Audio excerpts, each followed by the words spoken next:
Doctor Arpana Rawat YouTube channel पर आप सभी का स्वागत है। आज का वीडियो कक्षा 7 के लिए है और पाठ है हिमालय की बेटियां, जो कि एक निबंध है और इस निबंध को लिखा है लेखक नागार्जुन जी ने। जैसा कि नाम से ही स्पष्ट है, हिमालय की बेटियां, तो इस पाठ में लेखक ने हिमालय और उनकी बेटियों के विषय में बताया है कि कौन उनकी बेटियां हैं और वो कैसे रहती हैं।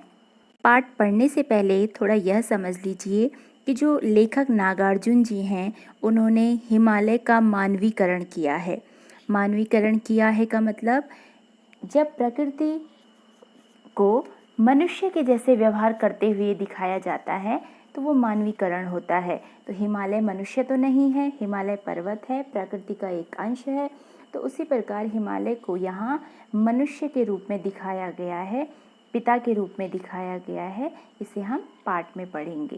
पर्वत के विषय में आप सभी जानते हैं और ऐसा ही एक पर्वत है हिमालय पर्वत। इस पाठ में जो हिमालय पर्वत से निकलने वाली नदियाँ हैं, उनको हिमालय की बेटियां कहा गया है। और जो हिमालय और नदियां हैं, उनमें पिता और पुत्री का किस प्रकार का प्रेम है, उसका वर्णन इस पाठ में किया गया है। लेखक कहते हैं कि उन्होंने नदियों को मैदान में कई बार देखा, मैदानी क्षेत्र में कई बार देखा। तो उन्होंने देखा कि जो ये नदियां हैं वो बहुत संभ्रांत हैं। संभ्रांत अर्थात शांत हैं, सुशील हैं। ऐसा आप सब कैसे समझ सकते हैं? जैसे हम देखते हैं कि जो मैदानी क्षेत्र होते हैं उनमें नदी उतार चढ़ाव तो होता नहीं है, तो नदी सामान्य रूप से शांति से चलती है। तो वैसे ही लेखक ने नदियों को मैदानी रूप में देखा था। उन्हें वो नदियाँ बहुत शांत लगी। जब वे इन नदियों में स्नान करते थे तो उन्हें लगता था जैसे वे अपनी माँ, दादी, मामी, मौसी इन सब की गोद में हों। अर्थात वे नदियों को अपनी माँ की तरह समझते थे। उन्हें लगता था कि नदी मुझे माँ की तरह प्रेम करती है। एक बार लेखक हिमालय की यात्रा पर गए। वहाँ उन्होंने नदियों का कुछ अलग ही रूप देखा। जैसे मैदान में तो नदियाँ शांति से बहती थी, लेकिन उन्होंने देखा कि पहाड़ों पर नदियाँ कितनी चंचल हो जाती हैं और कितनी वेग से जाती हैं। पहाड़ों पर ये पतली दिखाई देती हैं, जबकि मैदानों में ये विशाल चौड़ी हो जाती हैं। लेखक को यह सब देखकर आश्चर्य होता है।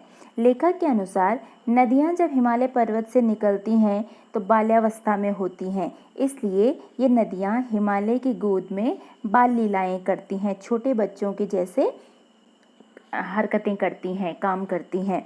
जैसे जैसे नदियाँ आगे बढ़ती हैं, गहरी घाटी, जंगलों, गुफाओं में अपनी बाल लीला दिखाते हुए चलती है। बाद विभिन्न वृक्षों से मिलते हुए जंगलों तक पहुंचती है। हिमालय इनको और ये नदियाँ हिमालय को बहुत याद करती होंगी। लेकिन यदि हम हिमालय से पूछेंगे कि क्या तुम्हें नदियों की याद आती है, अपनी बेटियों की याद आती है, तो वो मौन रहेगा, क्योंकि वो बोल नहीं सकता है।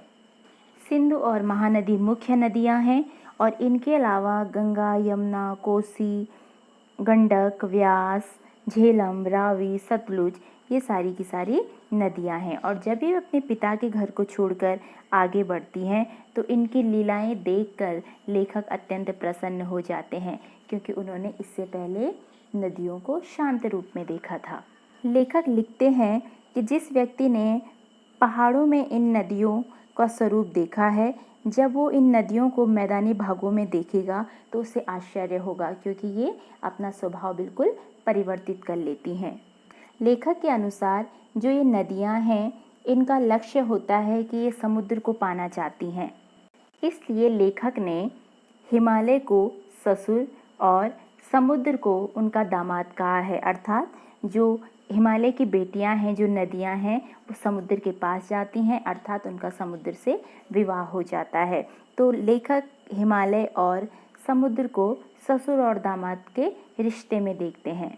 लेखक के अनुसार केवल लेखक ने ही नदियों और पर्वतों का मानवीकरण नहीं किया है, अर्थात उन्हें मनुष्य के रूप में नहीं दर्शाया है, अपितु कई लेखकों और महाकवियों ने अपने काव्य में प्रकृति का मानवीकरण किया है। लेखक ने उल्लेख किया है कि कालिदास ने मेघदूत में बादल का मानवीकरण किया है। यहाँ बादल को के माध्यम से संदेश पहुँचाने का काम किया गया है मेघदूत में, तो उसके बारे में उन्होंने उल्लेख किया है। यक्ष बादल को कहता है कि जब तुम अपना संदेश देने जाओगे तो रास्ते में तुम्हें वेत्रवती यानी बेतवा नदी मिलेगी और तुम उसे अपना प्रेम देना, अपना प्रेम जल के रूप में देना, वहाँ कुछ बूंदें बरसा देना। इससे जो वेत्रवती नदी है वो तुम्हें प्रेमी के रूप में पाकर के बहुत ही प्रसन्न होगी। लेखक के अनुसार कई कवियों और लेखकों ने नदियों का मानवीकरण किया है। जैसे काका कालेलकर ने नदियों को लोक माता कहा है, क्योंकि जो नदियां हैं वो माँ की तरह हम सबका पोषण करती हैं। लेखक के अनुसार हमको नदियों को केवल माँ ही नहीं मानना चाहिए, अपितु और भी रिश्ते हैं जो हम नदियों से जोड़ सकते हैं। जैसे हम उसे अपनी बेटी बना सकते हैं और बेटी की तरह प्रेम कर सकते हैं। एक प्रेयसी के रूप में, प्रेमिका के रूप में हम उसे देख सकते हैं, बहन के रूप में देख सकते हैं। एक बार लेखक थॉलिंग जो कि तिब्बत में है वहाँ गए थे। उनकी तबीयत थोड़ा ठीक नहीं थी और अपनी थकान मिटाने के लिए वे सतलज नदी में पैर डुबाकर बैठ गए। उनकी थकान धीरे धीरे समाप्त हो गई, उन्हें अच्छा लगने लगा और वे कविता गुनगुनाने लगे। उनकी कविता की पंक्तियाँ थी, जय हो सतलज बहन तुम्हारी, लीला अचरज बहन तुम्हारी, हुआ मुदित मन हटा खुमारी, जाऊं मैं तुम पर बलिहारी, तुम बेटी यह बाप हिमालय, चिंतित पर चुपचाप हिमालय, प्रकृति नदी के चित्रित पट पर अनुपम अद्भुत छाप हिमालय, जय हो सतलज बहन तुम्हारी, जय हो सतलज बहन तुम्हारी। तो उस दिन इस तरह से जो सतलज नदी है उसने एक बहन की तरह लेखक की थकान मिटा दी।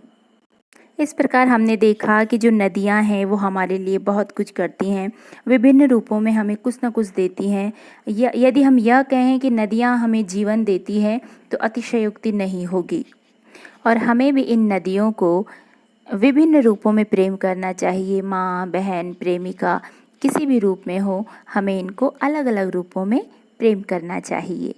तो यह था हिमालय की बेटियां पाठ का सारांश।